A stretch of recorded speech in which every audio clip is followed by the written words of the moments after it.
Hello friends, welcome to my channel. Please like, share and subscribe. నేను ఇప్పుడు చెప్పబోయే tip ఏంటంటే, నేనైతే డాక్టర్ని కాదండి, నేనైతే ఎంఫార్మసీ చేసి రీసెర్చ్ వర్క్ మీద ఉన్నానమాట.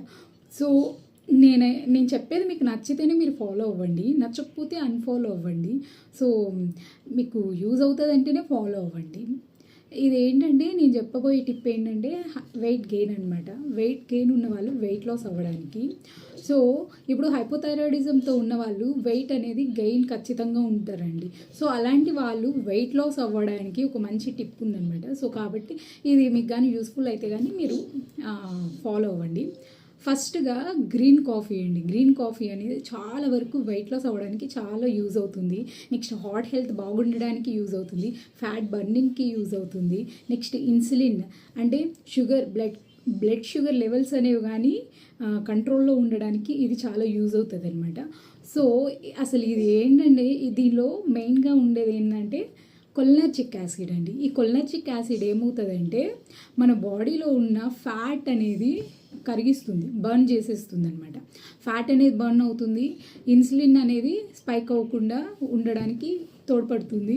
నెక్స్ట్ ఇంకొకటి ఏంటంటే హార్ట్ హెల్త్ అనమాట. కొలెస్ట్రాల్ లెవెల్స్ కానివ్వండి, ఇలాంటివి ఏవి కానీ పెరగకుండా ఉండడానికి, లిపిడ్ ప్రొఫైల్ మంచిగా ఉండడానికి కానీ ఇది యూజ్ అవుతుంది అనమాట. సో ఈ హైపోథైరాయిడిజం వెయిట్ గెయిన్తో బాధపడుతున్న వాళ్ళు ఇవి 1 or 2 cups మాత్రమే తీసుకోవాలన్నమాట.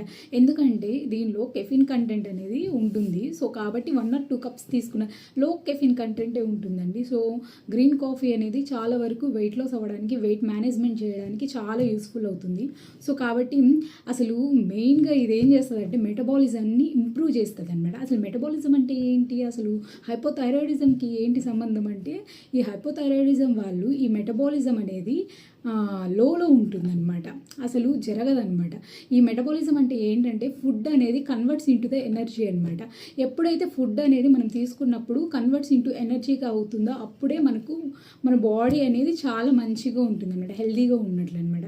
ఈ ఫుడ్ అనేది కన్వర్ట్స్ ఇంటూ ఎనర్జీగా కన్వర్ట్ అవ్వనప్పుడు ఏమవుతుందంటే ఈ హైపోథైరాయిడిజం అనేది ప్లేస్ అవుతుందన్నమాట. సో దీనివల్ల మనకి ఏమవుతుందంటే ఏజింగ్ అనేది ఉంటుంది. నెక్స్ట్ మెటబాలిజం రేట్ అనేది స్లోగా ఉంటుంది హైపోథైరాయిడిజంలో. నెక్స్ట్ స్లీప్ అనేది డిస్టర్బెన్సెస్ ఉంటాయి, యాంగ్జైటీ ఉంటుంది, స్ట్రెస్ ఉంటుంది. సో ఇన్నిటిని మనం ఫేస్ చేస్తూ ఉండాలంటే చాలా కష్టం అనమాట. హార్ట్ రేట్ అనేది చాలా హైలో ఉంటుంది.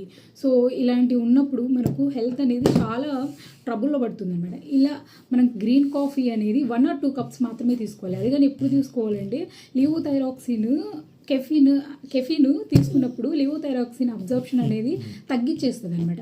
సో ఈవినింగ్ 4 కానివ్వండి, 5